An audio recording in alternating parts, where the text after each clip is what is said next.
Welcome to Trinity Radio. I'm Braxton Hunter, and you're on the channel that loves atheists. And today we're going to be taking a look at a video by the Apostate Prophet, who is an ex-Muslim atheist who is making a video about why he doesn't believe in God. Now, he says that he has wanted to make a video like this for a long time. The take I got from it was that he just didn't know how to compress it into a manageable time. What exactly were the most important issues? And he says that if he listed out all the issues that he has with God, it would be a much longer video.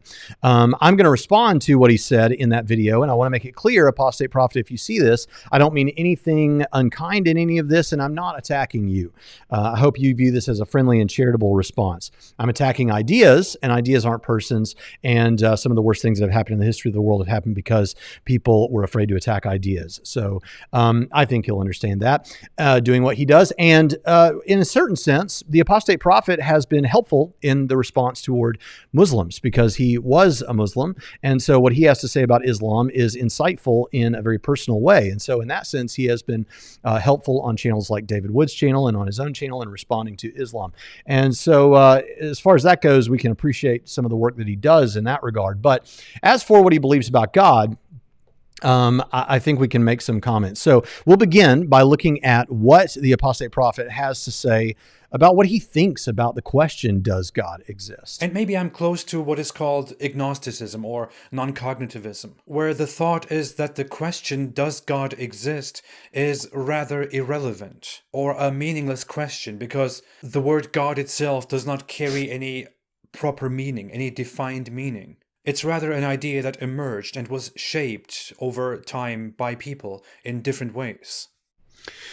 Okay, so first I need to clarify that he, as best I understand him, is a traditional atheist in the traditional understanding of the term, which means he is convinced that no God or gods exist. Now here he says it's an irrelevant or meaningless question because it's not well defined. I don't know how you would think that the question of whether God exists is an irrelevant or meaningful or meaningless question. It brings to mind for many of us who are aware of the famous quote from C.S. Lewis that gets tossed around quite a bit. Christianity, if false, is of no importance, and if true, of infinite importance. The only thing it cannot be is moderately important. Well, for someone like the Apostate Prophet, perhaps he thinks it's meaningless because it's of no importance because he believes that he's convinced that God, at least a certain understanding of God, does not exist. But there are many things. The reason that he gives is because it's not clearly defined, and the understanding of God and what that means has been nuanced in various ways by different people groups and different cultures. Well, there are many things about which our understanding has been nuanced by different individuals living at different times and in different cultures that we don't reject. For example, the nature of light has been understood differently, but we still think that it's important to talk about light. The muscle that we call the heart, for example, has been given different meanings and understood differently at different times and different places. Or what we mean by the experience of love has been understood differently in different times and different places. But none of these things are things that we say because they're nuanced and because the understandings of them have emerged in different ways and we come to different conclusions about them, therefore they're irrelevant and meaningless. I just don't understand where that goes. And if it's not very well defined, well, then if he wishes to clarify which God are we talking about to the person standing in front of him, then he can give his opinion about that God. Now, to be as charitable as we possibly can, I'll give this caveat. He does go on to say in the fuller response, and by the way, if you think I'm taking anything out of context or understanding him wrongly, and I could be, that's why I've linked the video. I don't intend to take anyone out of context, but if that happens, the video is linked in the description. You can watch the whole thing. I encourage you to do so.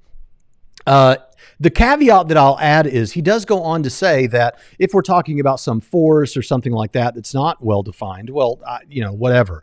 But when we're talking about the Abrahamic God as understood by Jews, Christians, and Muslims, I think he says he's convinced that God does not exist. To be as charitable to him as possible, perhaps we can presume that what he means is he views the existence or non-existence of that God to be meaningful, but outside of that, talking about God in a less defined way is not meaningful. But even there, I don't see how that's true. If he merely means that it doesn't matter to him, I think that and I take that to be what he means, That's fine, I suppose, but I find it to be unwise and wrong-headed, given how influential these ideas are on the history of the world, whether you think that they're true or not. But so I don't know. But let's get in now to the actual objections that he has. And we're going to start with his experience when he looked at a map of the world religions for the first time. But okay, let me come to the topic. Why I don't believe in God. I think one of the most problematic things for me when I was a Muslim was to look at a map of the distribution of religious groups and to think a little bit further about that. In fact, I'll do it right here. There are many maps which show the distribution of religious groups. Here is one of them. Some of these maps may divide Christian beliefs into separate religions, and some do the same with Islam. But I think it's totally sufficient to simply look at a map that colors the map by the major religions. When I look at this map, I see something that I could never unsee when I was a Muslim. And as someone who really loves maps, it always disturbed me when I came across a map of religions. What I see is that the religion that you believe in depends very much on the circumstances that you are brought into when you are born. If you are born in the middle of America, you are very likely to be born into Christianity. If you are born in Italy, you are even more likely to be a Christian. In Poland, even more. If you are born in Saudi Arabia, you are almost definitely a Muslim. If you are born in Pakistan or Egypt, you are again most likely a Muslim. And this only scratches the surface. I was born in Germany, which is predominantly Christian, although Germans don't really care that much about religion anymore. But since I was born into a Turkish Muslim immigrant family in Germany, I was born into Islam and was raised as a Muslim. Most people who, like in my case, are born into such Muslim families would live their lives as Muslims and die as Muslims. Most of them would never change their beliefs. I was just an exception. I had different interests, a different personality, maybe a combination of things that happened in my life, and I chose to abandon my beliefs and to change them. But most people don't do that. In modern times, religious interactions may have become much more common, but still, most people stay within the religions that they are born into. Only few people abandon their religion, and only a very tiny number of people, maybe a statistically insignificant number of people, convert to a different religion permanently. And this intrusive idea that I always got when I looked at this map is, how could I possibly believe that my religion is the true one, the right one, the good one, when the conviction that my religion is the right one only depends on where I am born and in what time I am born? Okay, I'm sure he says some things about this distribution of religious belief that I think is a bit more of a challenge later on in the video. But as for what he's just said here, how could I think that I was right when that my beliefs were correct when it seems to be so dependent on where I was born and all these sorts of things? Well, I agree with him that that his Islam was not correct. However, we can get to the right conclusion in the wrong way, and I know that that wasn't all that played into his doubts or his coming to question these things. So I'm not saddling him with just this.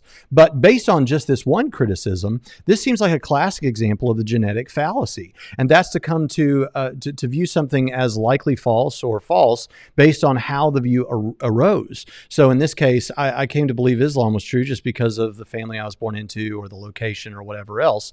I may come to believe that the earth is more or less spherical because I read it in a comic book.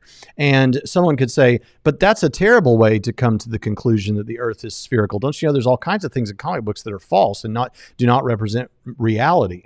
And that may well be true. But even though I came to believe the earth was spherical because I read it in a comic book, I'm still right that the earth is spherical. And so we need to challenge the views based on their own merits. And that's going to be something that we come up to again and again in this response. So let me cast it this way. There are various views about the nature of climate change.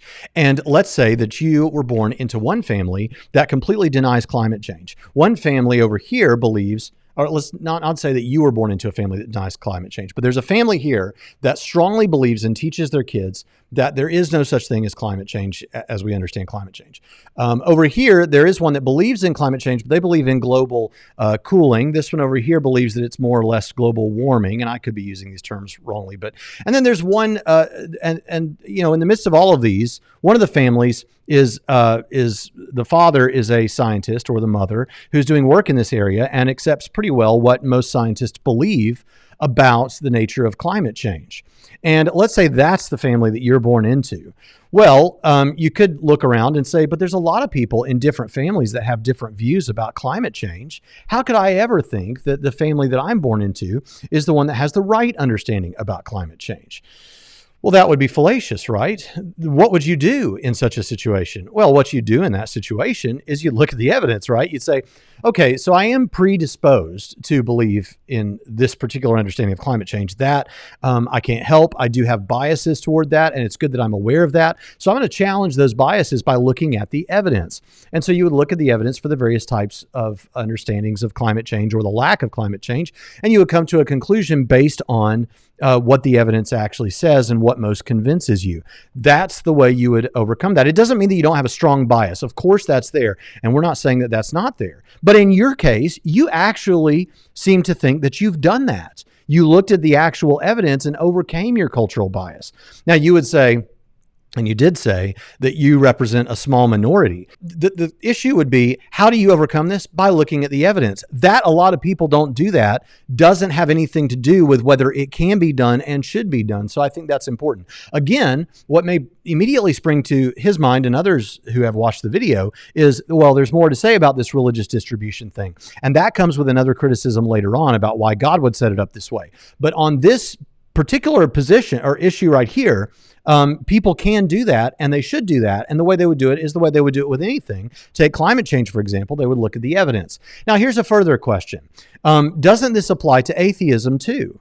I mean, if someone was born into a family that was more or less atheist, should they say, well, how could I ever conclude that I mean, the only reason I believe that atheism is true, and if you're the person that says, wait a minute, atheism is true, atheism is merely a lack of belief in God. He's saying that his atheism is more along the traditional lines of someone who's convinced that God does not exist. So how could I ever have any confidence that I'm right about that? When I was temporally born, he did mention the time you're born in. I was temporally born in a time where there is a rise in atheism. And I have access to information across the internet. It seems that maybe this is just the time I was born in, and perhaps there are cultural dispositions that allow for a belief like this. So in a situation like that, how could you ever conclude? Well, I think you would say you conclude by checking it out and looking at the evidence. But of course, that wouldn't pair well with what you're saying here about religious worldviews. And so I think that needs to be taken into account. Lastly, I've given this example before. If we had an Easter egg hunt and there were, let's say, 100 eggs out there, and we were particularly malicious parents that want to disappoint the children, and so we don't put any candy in any of the eggs at all, except for one egg. One egg really does have candy. And all the children are told to run out into the yard and stand next to an egg, but not pick it up. We've got 100 children, 100 eggs, okay? One of the children is going to be standing next to an egg that actually has candy in it. But if he says, well, I happen to know that all but one of these eggs doesn't have candy, so how can I believe that the one I'm standing next to is the one that actually has the candy? He may have reasons to suspect that and then look for evidence. But what he couldn't say is, since so many eggs are not going to have candy, then none of the eggs likely have candy. That wouldn't work at all. And in fact, one of the individuals is going to be standing next to an egg that does have candy. And that reasoning would fall apart. So these are, I think, some important things to say about this particular issue. Let's go on now to say, okay, what about looking for the evidence? There are apologists in all of these particular worldviews. So what do we say about that? Instead of leaving my religion, I could have gone into Muslim apologetics, and I could have made many arguments that are very convincing in favor of Islam. Arguments that I would have thought were very solid. Muslim arguments are very laughable to me right now, but to the average Muslim who wants to stay within Islam, Islam is quite convincing. And to them, their arguments are very solid, even if to me they look very ridiculous. Well, Christians also make very solid arguments for their religion, or so they believe. Protestants make solid arguments. Orthodox Christians make solid arguments. Catholics make solid arguments for their beliefs. Sunni Muslims make solid arguments. Shia Muslims make very convincing arguments as they believe. Hindus make solid arguments. Jews make solid arguments. As long as you want to justify your beliefs, you will find solid arguments. All of them believe that their own convictions are definitely very reliable, very solid. And they believe in that just as much as I did when I was still a Muslim and I believed in the defenses of my religion. People that have the view that climate change does not exist have solid arguments. People that believe that it does exist have solid arguments. People that have particular view of climate change A have solid arguments, and view B have solid arguments. How can we ever figure this thing out? As long as you want to have a particular view of climate change, you can find people with solid arguments. But we don't operate that way, do we? We assess the arguments. That's what we do. We take a look at what's being said and we try to figure out which of these is most likely to be the case. And secondly, what are the arguments? Are you saying they're all equally valid? Because I've heard some terrible arguments for why one should believe in Christianity. I've heard some terrible arguments for why someone should believe in Islam or whatever else. But then there might be strong arguments too. So, I mean, I'm sure that the Apostate Prophet is familiar with the classical theistic arguments, like the cosmological arguments, contingency arguments, ontological arguments, teleological arguments. What about the arguments for the resurrection? Let's talk about the individual arguments. Just to say everybody has arguments that is truly meaningless. That would be like saying about any particular thing that we believe, we can't really know. Everybody's got solid arguments. Well, it may be that not everyone has solid arguments, or not everyone has arguments that are as solid as everyone else. So we would have to take a look at those. And then let's not exclude atheism as a particular issue here.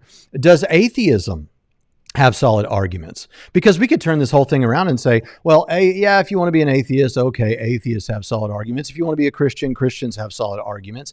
And we're left with this, we're only moved by our feelings or what we would like to be true rather than what actually is true. But you don't believe that, Apostate Prophet. Something moved you to atheism. And if you want to say, no, because atheism is just a lack of belief, I don't take that to be the position that the Apostate Prophet is putting forward. And so what you throw this into the mix. I mean, this atheism is, even if atheism isn't a worldview, atheism as an ingredient in a worldview results in what we could call an atheistic worldview, a worldview that contains atheism. And that is not immune to this same sort of test. So why is atheism the one that gets the special treatment? Why not say no? Just like I have things that I've encountered, reasons to believe that atheism is true. There are reasons to believe Christianity or Islam or whatever is true. And so what we need to do is not just say, well, everybody's got solid arguments, so nobody's got solid arguments. Why not take them each and go through them and make a decision based on those things? And I don't doubt that Apostate Prophet has looked at those things. But as far as a reason to doubt, the way this is put, I don't really know how else to view it. All right, let's go on to the next thing. Another reason why he doesn't believe. How could I, in a world where I don't know anything, and I learn all my life, and I realize over and over again that I don't know anything, that I am ignorant, that we are ignorant, that humans have been ignorant for so long, that we still don't know some very basic things about the seas around and under us, about the space that is above us or around us? How could I be sure that in this ignorant world, in this flawed world where we constantly make so many decisions that turn out to be complete failures, how could I be sure that I have the right answer? And that I was, by coincidence, by a chance, by a blessing, born into the right one, the right answer? How could I possibly believe that? We still don't know how the brain really works. We're making progress. We've begun to figure it out quite recently, and we're making a lot of progress. But we still don't properly understand much of the brain, which is us, which is our motherboard. What we understand so far from it is that we humans make many judgments and have made many judgments in history that are incredibly wrong, but we always think that we are onto something. And we rather want to feel safe and comfortable about our beliefs instead of inquiring further and admitting that we may be mistaken or that we may have been mistaken. Because why challenge and risk changing everything when we can just accept our assumptions and go with the flow without disturbing the system which works? Why bother looking for more answers when we can just live in comfort with whatever people believe in? Knowing this, how could I believe that my beliefs, which my culture adopted at some point, which I was gladly, happily born into, are the right beliefs? Okay, so there's a couple of things here. One is he says, how could I be sure? Now, I'm not going to saddle him with this, but I wonder if he means that how could I be, when he says how could I be sure, how could I be certain, how could I hold this position without doubt? How could I have like a level of Cartesian certainty? Well, I don't know about these other religions, but I can tell you about Christianity. That's not what we try to offer. We try to offer that it's more likely the case that Christianity is true than not. Now, there are some Calvinist presuppositionalists who will take the position that you can have something approximating Cartesian certainty where it is impossible to doubt. But most of Christianity does not hold that position if they've thought deeply about it and understand what we mean by those things. So if that's what you're looking for, that could be the problem right there, is we're not trying to give you Cartesian certainty. But we'll say that maybe that's not what he means, but it may be someone out there in the audience that feels that way. That's putting the bar far too high. In fact, there's almost nothing, if anything, in our lives that we have that level of Cartesian certainty about. And so that's for the birds. It's not necessary. So how could I be sure? Well, if you're talking about that, then you can't be, but who needs it? That's not a big deal. What we want is you to be sure in the colloquial sense, like a high degree of confidence. He throws up some of these journal articles and websites to show that as we've studied the brain, we've figured out we're wrong and it's easier to stay in our current beliefs. Well, as we've studied the brain, we figured that out. I don't think that's some new revelation. Surely he would agree that you could drop someone in at any moment in human history and ask them, like in any moment in human history, do you think that people can be wrong about things? Yes. Do you think people sometimes believe things for bad reasons? Yes. Do you think people sometimes think it's just easier to keep staying in believing one thing rather than challenging that belief? Yes. I think people have known that throughout human history. That's not some big revelation. That's not something we need neuroscience to conclude. Now, maybe what he means is, as we've studied the brain, we've gotten more and more reason to believe that that's the case. But in any case, we all agree about that. But that brings us to the next thing. He says, how could I have ever been sure about my beliefs if I know that our brains and our reasoning is so often so defective? Okay, but now you've moved out of I'm doubting because my previous position because of culture or how I was raised and all those things. That's a piece of it. We've talked about that and we'll talk about it again. But now you're saying because our thinking is defective and we sometimes conclude wrong things. And sometimes it's easier to believe one thing than another. Well, that believing one thing or another is not just that it's easier to believe what we've been believing. Sometimes it's easier to believe something new because we have biases toward that belief. Now, I'm not saying that's what happened to you. I don't know your story. But the idea that our brains are defective and we can sometimes believe wrong things, that doesn't just apply to the things that you were raised. That should apply to whatever you conclude right now. If the thing is our brains are often wrong about, we often come to wrong conclusions because we're imperfect people. How do you know that you're right to have the positions you hold now? After all, this proves far too much. It doesn't just prove, if you're right, that it's seriously cast out on what you were raised to believe. It's seriously cast out on what you're believing right now. So I think the more reasonable position would be to say, yeah, we can be wrong. And sometimes we do think it's easier to believe one thing than another. And yeah, sometimes it's easier to keep believing what we're currently believing. So we just recognize all of that. And we throw that into the mix, include it in as an awareness of our bias, and move forward. And after all, that's what you think that you've done. So that can be done. But if it's such a crippling thing that our brains lead us to false conclusions, then you have to be open to that for your atheism as well. All right, let's move on to the next thing, and that has to do with punishment. When your religious beliefs mostly depend on your environment and your conditions which you can do nothing for, does it then really make sense that God punishes or rewards people based on what they believe in when they die? If Islam is true and Allah is the one true God, then that means that the vast majority of those who are born into Christianity are doomed and will go to hell by default, because only few of them will become non-Christians and only a very tiny number of people will ever convert to Islam. If Christianity is true and you have to follow Jesus in order to be saved, then the average person born in Pakistan as a Muslim is by default doomed, because he strictly believes in the truth of Islam and will most likely not question their belief ever. It means the vast majority of those people who are born into Islam, who are born as Muslims, are doomed to live an empty life and probably go to hell forever and never to be saved because of where and when they were born. I don't have to make big claims about how people experience religion. We know by experience that most people simply don't seek and don't inquire. Most people are loyal to the religion that they belong to. Okay, so this is where the religious, how the map is divided up religiously actually becomes a little bit more important because, hey, if you're born in this place, you're more likely to believe this thing. If you're born in that place, you're more likely to believe that thing. And so isn't it wrong for God to punish us based on whether we believe or not when we are set up kind of to believe the wrong thing, depending on where we're born? Depending on which religion is true. Well, there's a fundamental problem with this. God does not punish people based on what they believe, not directly. That's a secondary thing. He punishes them based on their sin. In fact, that is the thing that you're being punished for is sinful actions, the sins that we commit, that we all commit. Okay, all have sinned and fallen short of the glory of God. That's the reason we need a Savior.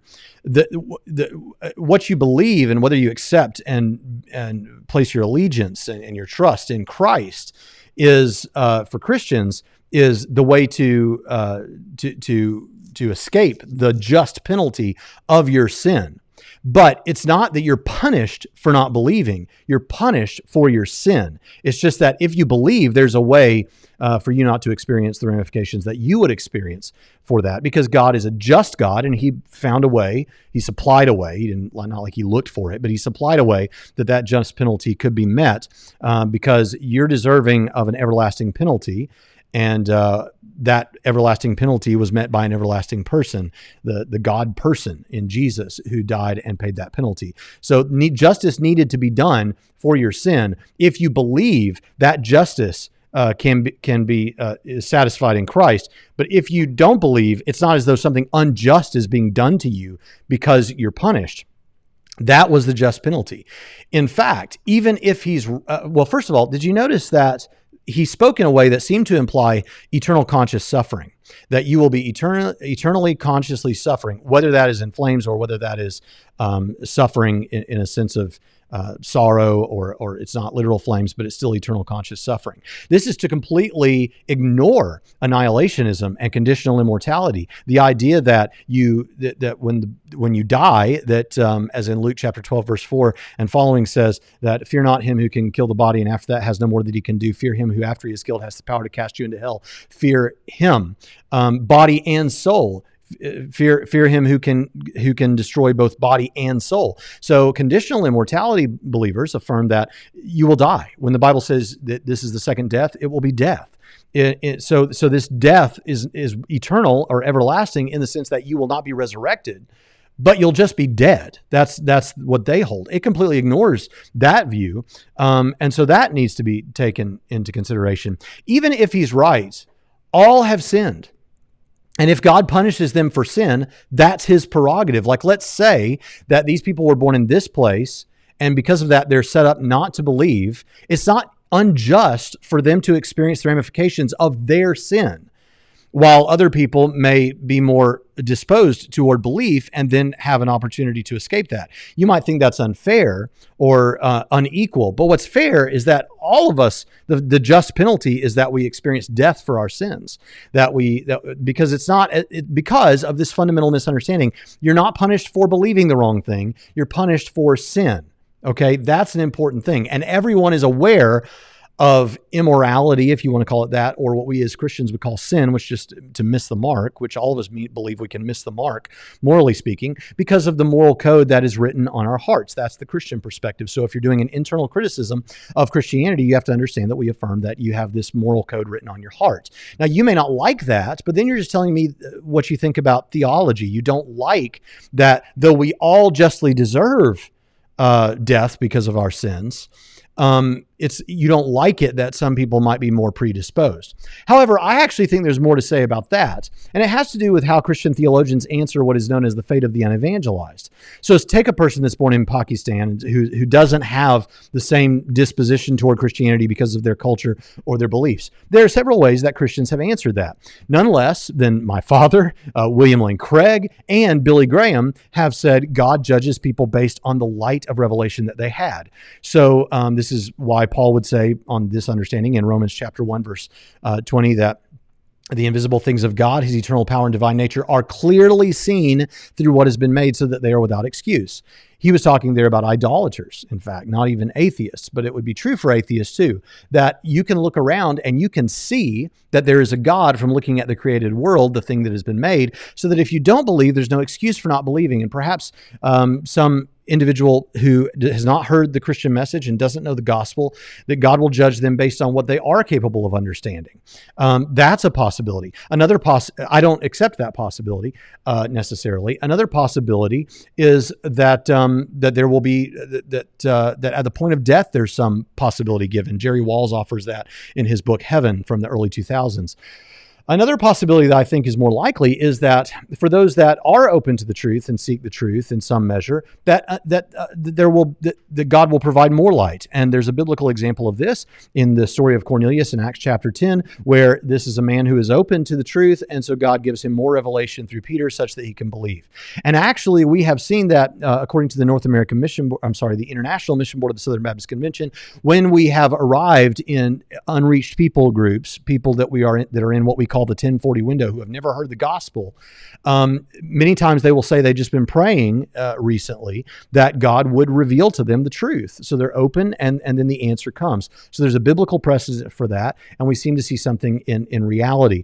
It's not a surprise that there are many Muslims who have testified to Jesus appearing to them and telling them to go find a particular missionary or something like that to find out the answer. So if you're open to more light, then more light will be given. That's a possibility. Molinists, which that's a whole thing that would take a long time to get into. But simply put, many Molinists think that an answer to this question is that God has ensured that of all possible worlds, he actualized the world where the only people who never hear the gospel are the ones who would have rejected the gospel had they heard it.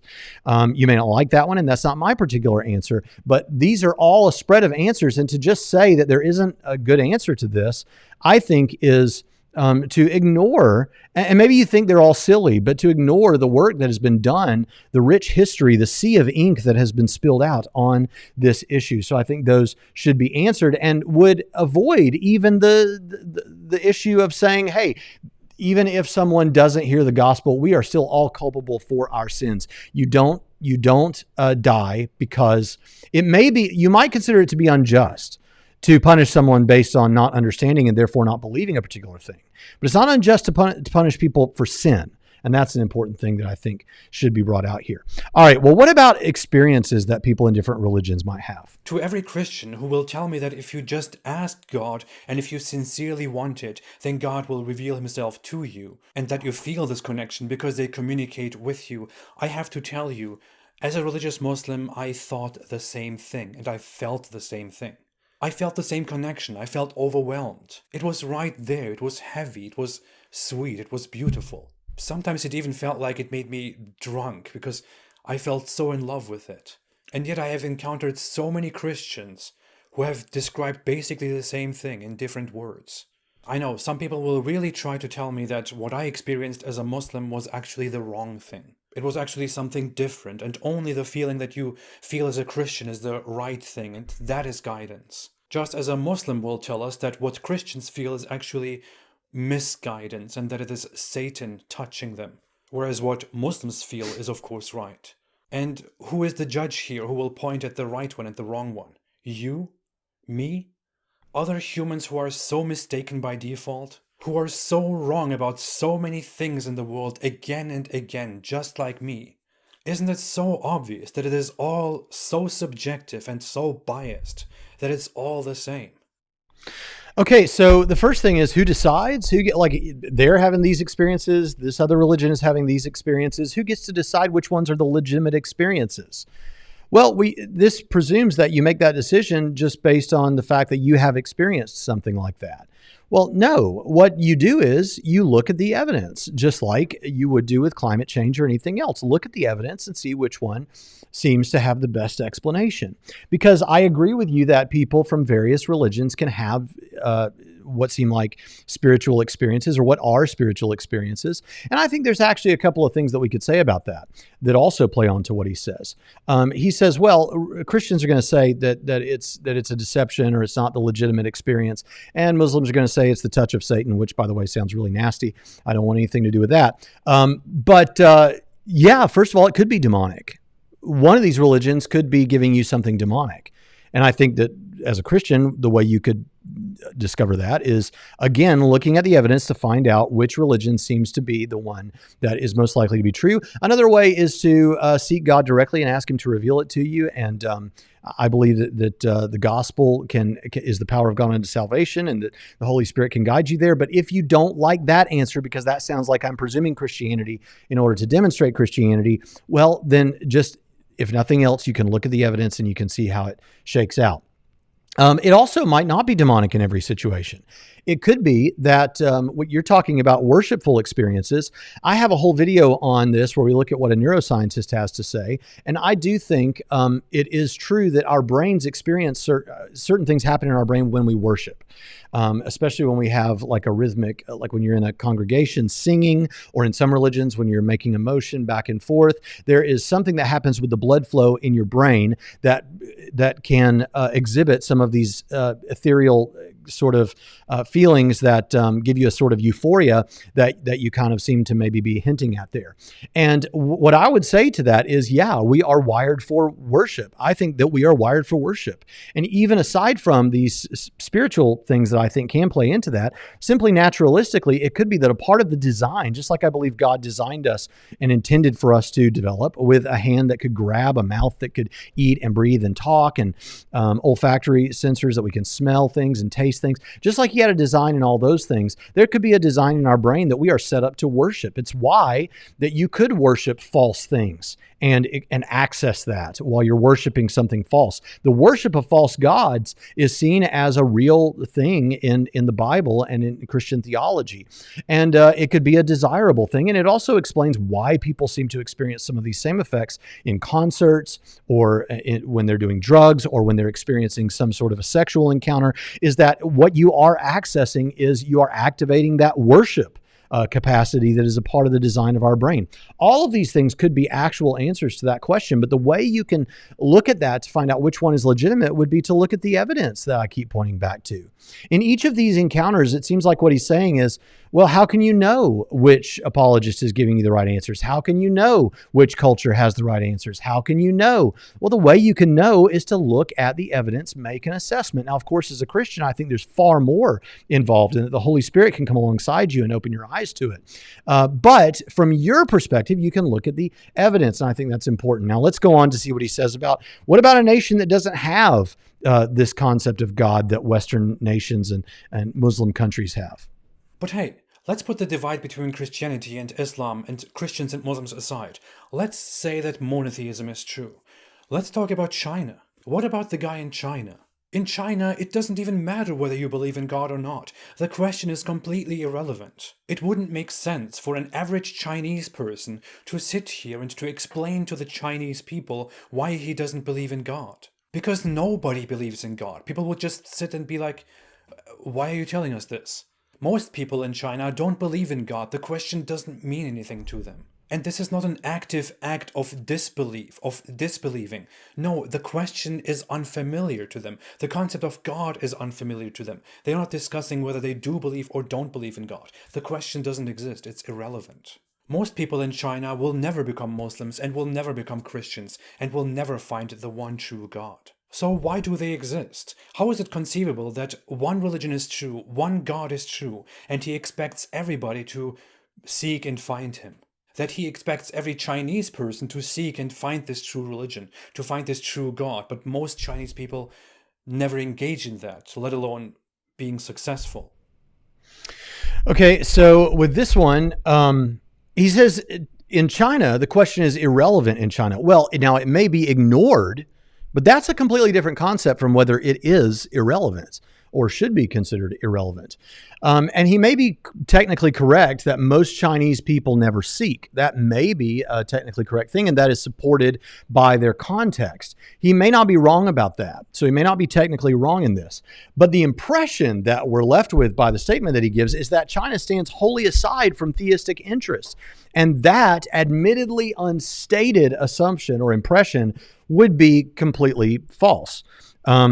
For example, the Council on Foreign Relations says this on their website. Social scientists have observed the rise of a spiritual vacuum following decades of unprecedented economic growth. Modern China has emerged as a wealthier and more educated society with renewed interest in religion. Consequently, experts say that as the CCP's ideology loses public traction, Christian churches, official and unofficial, appear to be filling some of this void. Believers are not only searching for meaning in their own lives, but also for the future of their country as China adapts to a rapidly changing economy and society. Protestantism appeals to Chinese traditions of ritual and community, according to French Jesuit and China scholar Benoit Vermander. Moreover, experts say Chinese Christians are also attracted to the faith's sense of fellowship, comprehensive moral system, organized structure, and solidarity as a part of an international movement. Additionally, harsh repression of more popular Chinese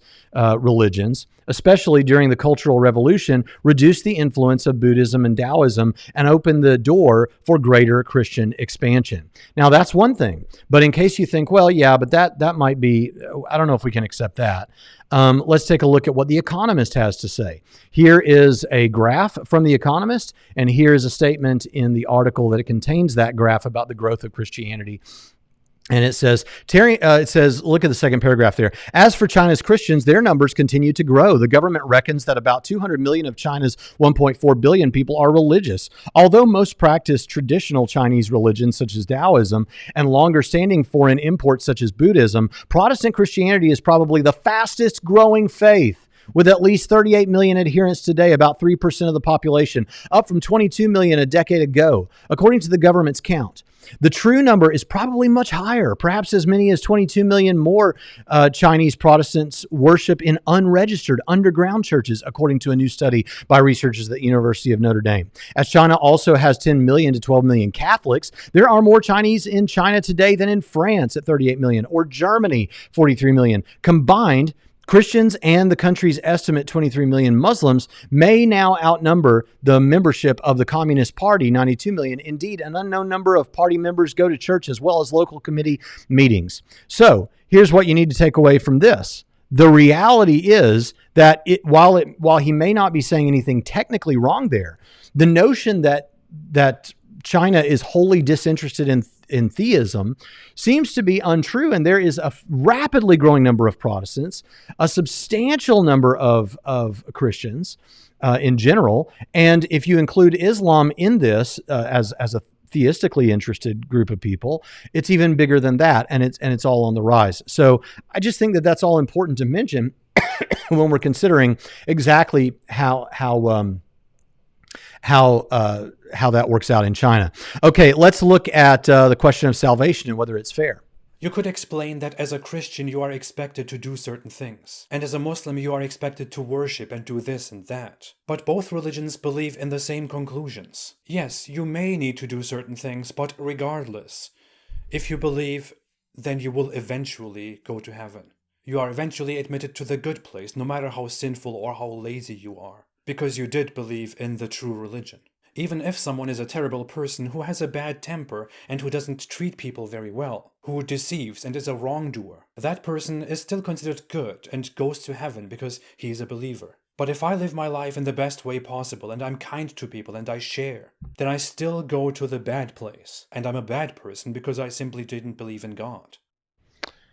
Okay, again, he says, because I simply didn't believe in God. No, it's because of sin. All have sinned and fallen short of the glory of God. And if you've got problems with original sin, as it's understood in terms of Augustinianism, you can understand that we all commit our own sins. All of us commit immoral acts. He says, even if I'm a kind person and I share, I have no doubt that Apostate Prophet is in general a kind person and a person who shares. He seems to me that from a human perspective to be a very moral and good person. But the question is, has he ever been unkind? Has he ever not shared? Has he ever done anything anything that we would consider to be sinful, or even outside of Christianity to be missing the mark and immoral. I think that we all have. And so this just goes back to the misunderstanding about why we are punished. We're not punished for believing the wrong things. We're punished for our sins.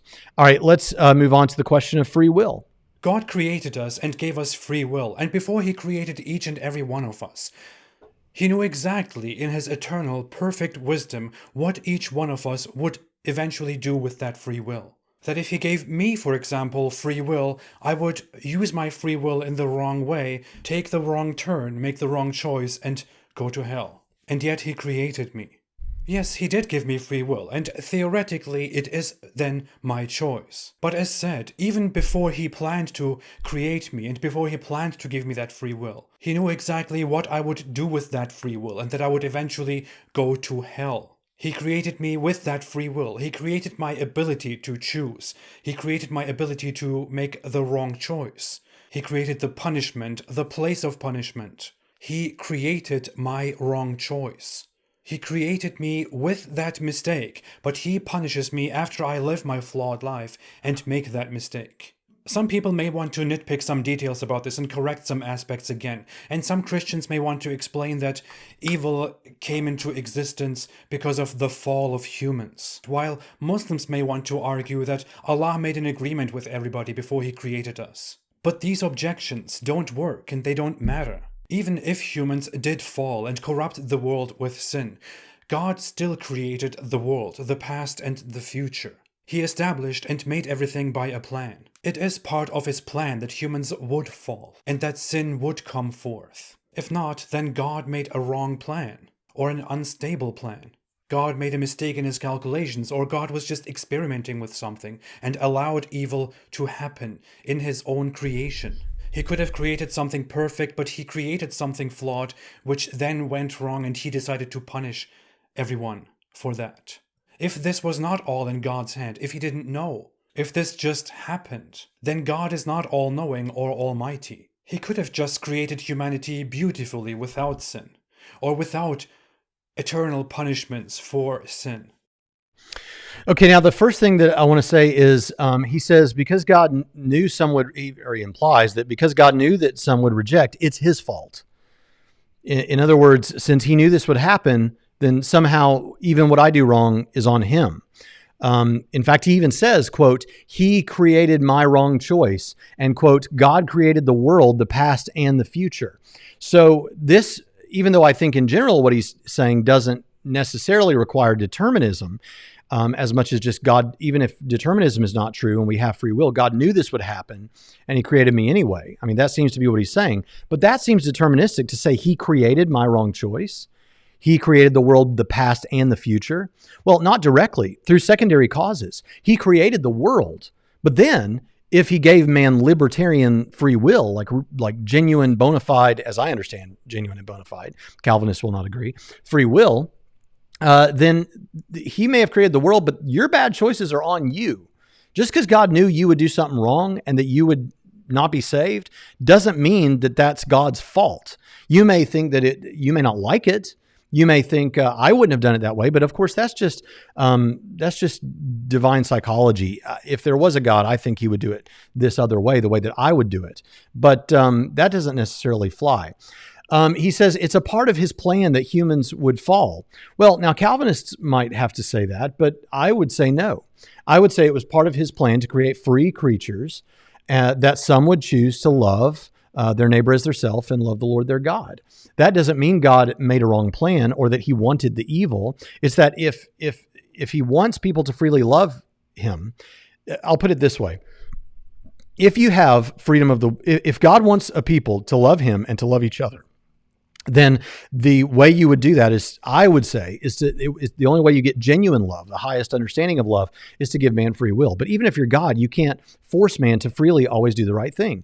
And so man is going to choose to do evil in some situations. But it's an overriding good that you get the love. I think this even makes sense of the tree in the garden. However you understand that story, there's two trees in the midst of the garden. There's the tree of the knowledge of good and evil, and there's the tree of life. Every day, Adam and Eve had to make a choice whether they were going to choose to eat of the tree of life and obey God or eat from the tree of the knowledge of good and evil and disobey God. They had to choose, am I going to sacrifice? The reason that tree is there is not to set people up for failure.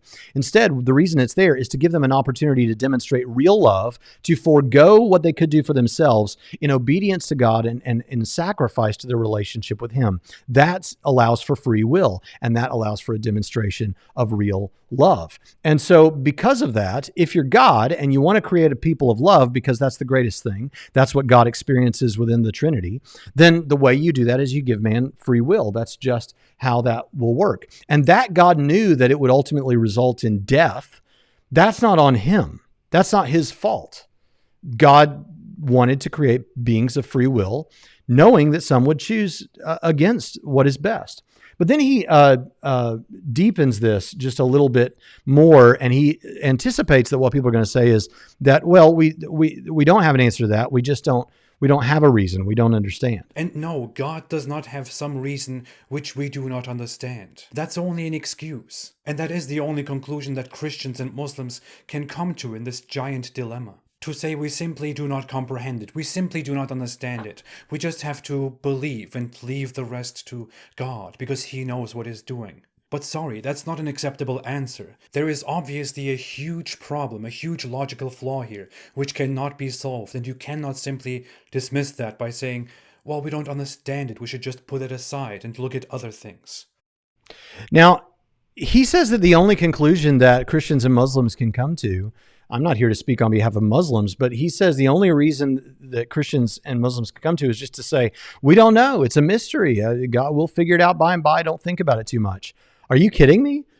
Surely he's aware. He references the free will theodicy. Surely he's aware that we have theodicies and answers. There's the character building theodicy, soul making theodicy, the heaven theodicy, the reformed theodicy.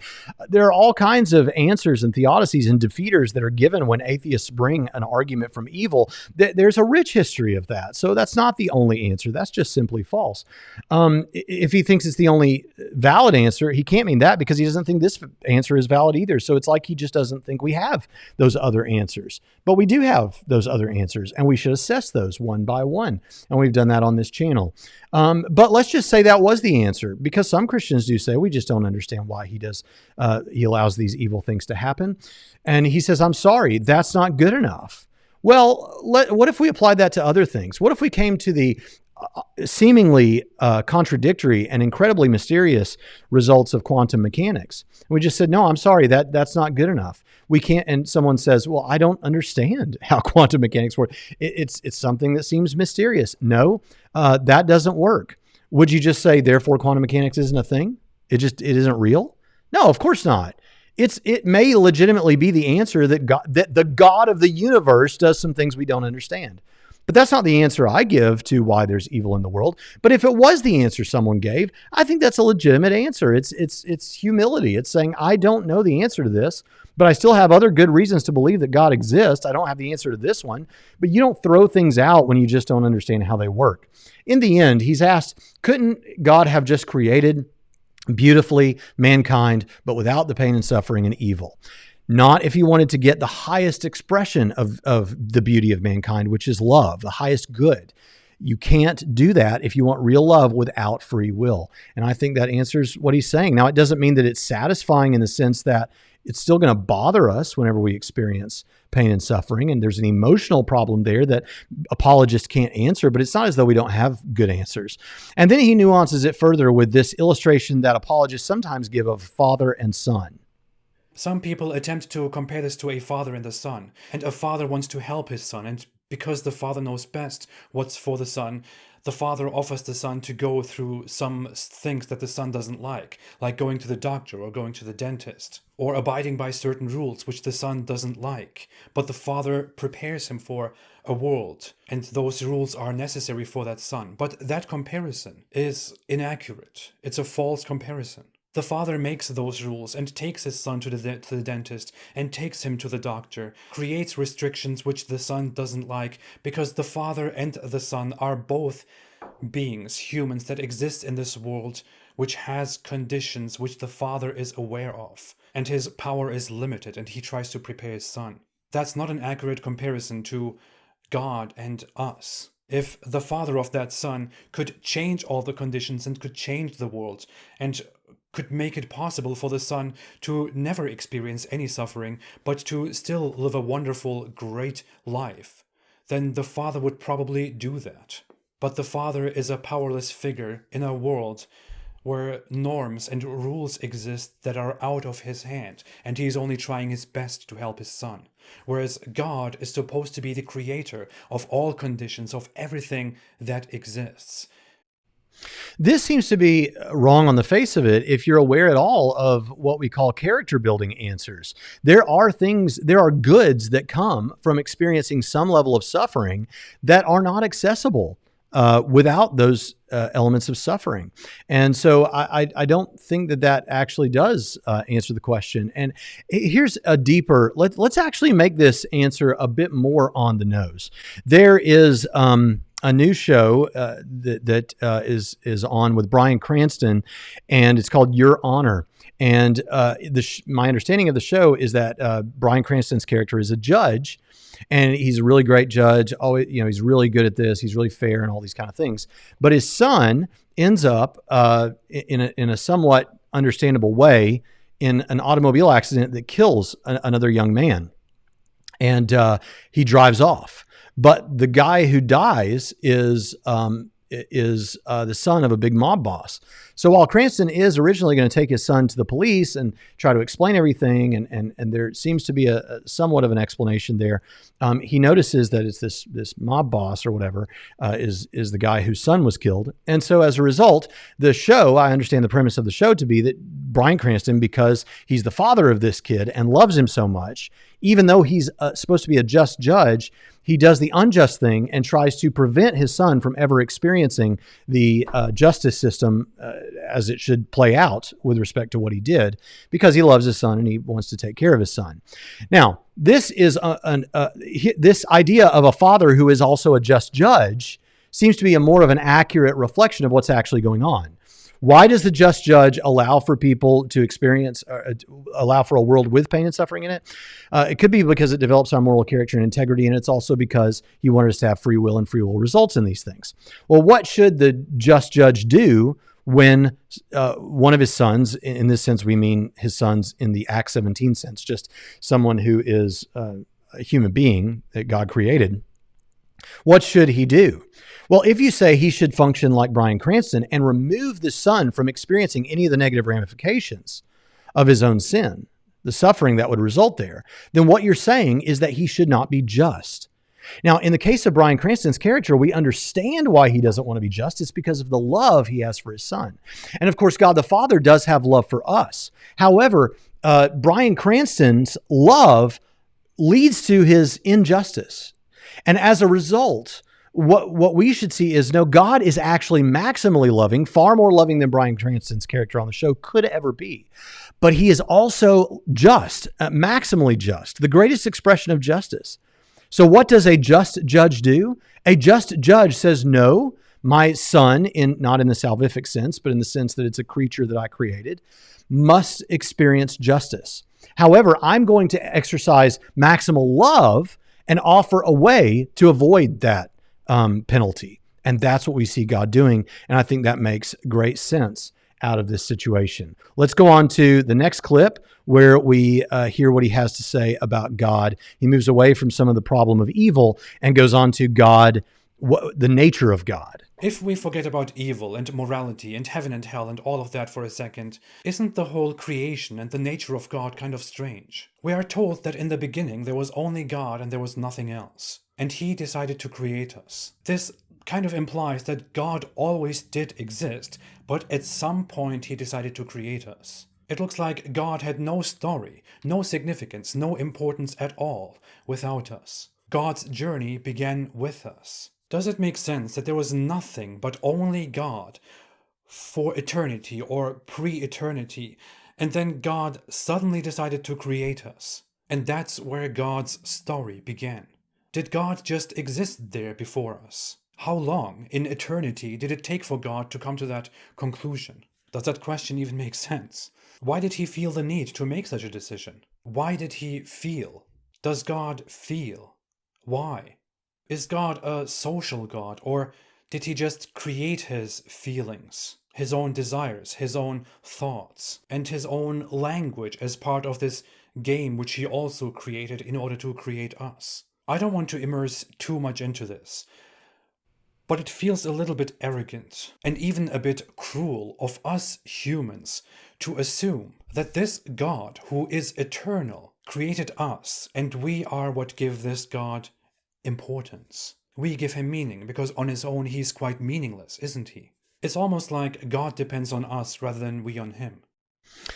Okay, so how long did God exist before creating? He has a problem with that, as if God was just sitting around twiddling his fingers. This is so deadly close to the common joke that I have to say it. Perhaps he was creating hell for people that ask questions like that. Now, obviously, I'm kidding. The desire to understand is a great thing. But how long did God exist before creating? This is a misunderstanding of how we understand, classical theists understand the nature of God. It's God created space, time, and physical matter. The Kalam cosmological argument, which was worked on by Muslim scholars, actually gets you, the conceptual analysis that follows the Kalam gets you to this notion that God exists timelessly. So it's not as though God was sitting around waiting to do something, because sitting around and waiting implies time. How long did God exist before creating implies a passing of time. God exists changelessly, timelessly, Trinitarianly, and God created.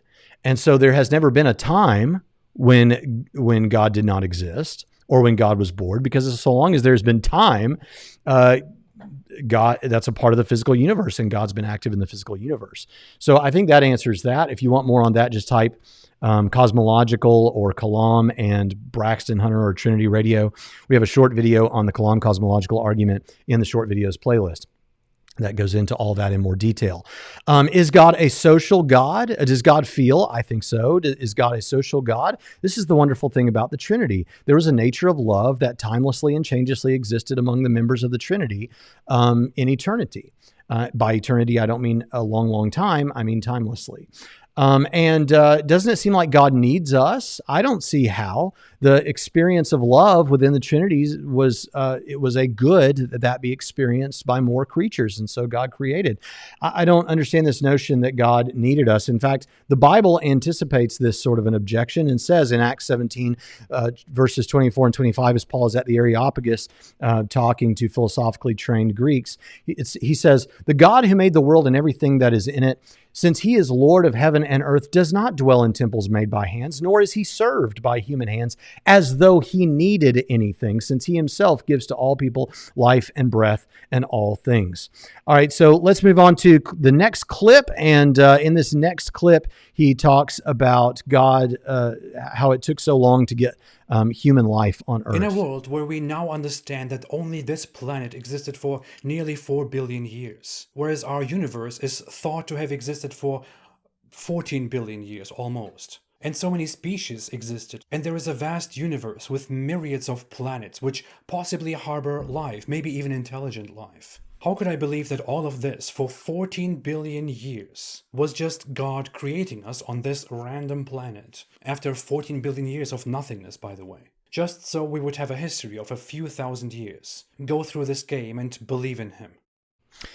Okay, whoops, there we go.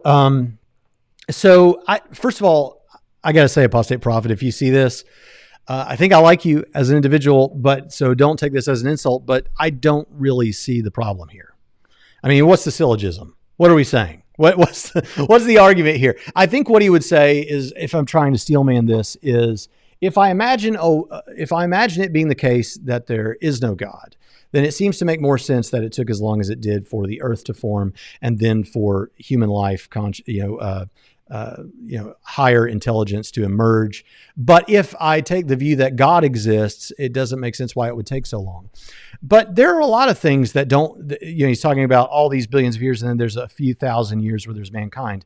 There's a lot of things that take a long time before they're prepared, and then they don't last very long in scope of the effort. But the thing was still done for that small period of time. let me show you what I mean. Take a rock concert, for example. The rock band U2 is known for their massive stage designs or their incredibly intricate and technologically advanced stage designs. When they did the 2017 Joshua Tree tour, which was a revamp of their 1989, 88, something like that, Joshua Tree tour, they had a massive 8K maybe screen that went the entire side of a stadium. It was massive. It took forever. All these semi trucks came in. It took forever to get that thing put up. You've got 1 or 2 nights, and then it takes forever to take the whole thing back down and go on to the next destination. So each of those concerts lasted about 2 hours. So you've got about 4 hours total of time that thing is in use, but it took dozens of hours to put that thing together, days, in fact. Okay. So the idea that it takes a long time and then there's a short amount of time where something important that we're planning for happens, and then a long time for it to rattle off or whatever isn't a problem, especially when you consider Christian eschatology, where there's not going to come an end to human existence. Now you might say, okay, but that's a human effort putting together a rock show on that scale. So that doesn't really reflect this, because God could have all done it instantly. God could have taken as long as he wanted. What's that amount of time to God?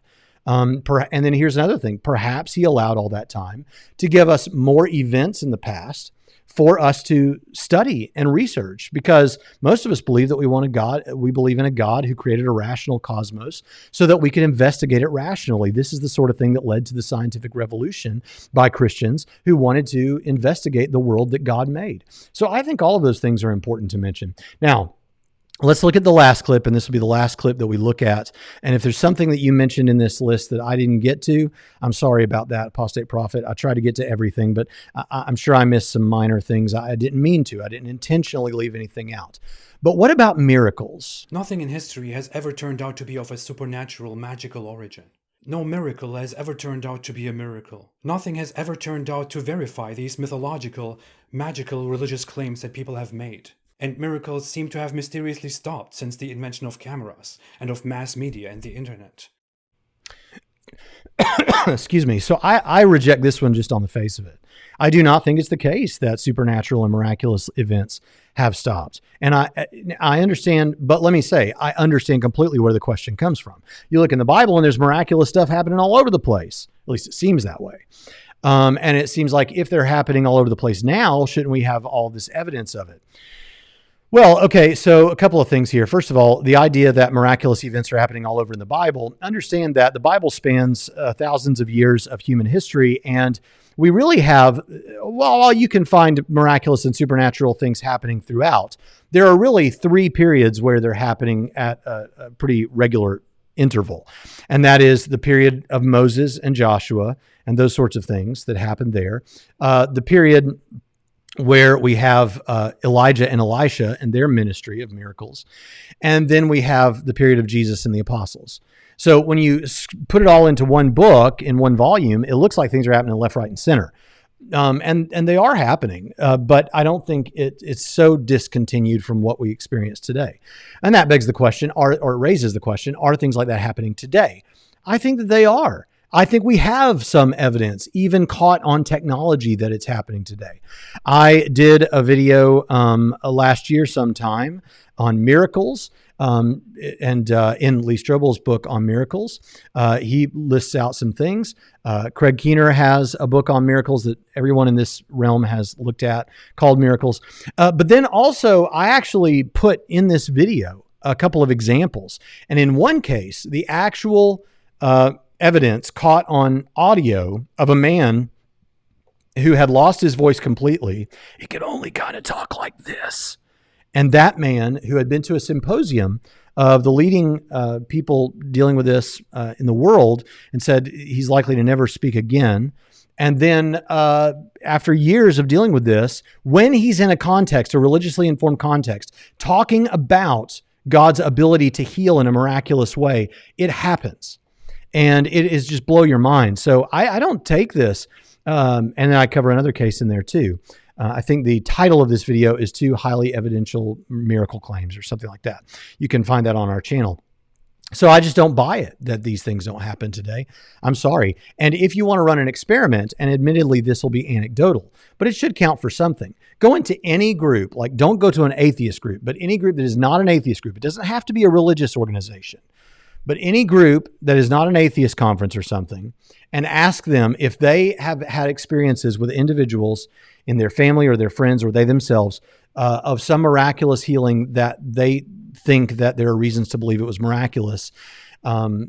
And not just that the doctors didn't understand it, but there's other reasons to believe it was miraculous. Would you please raise your hand?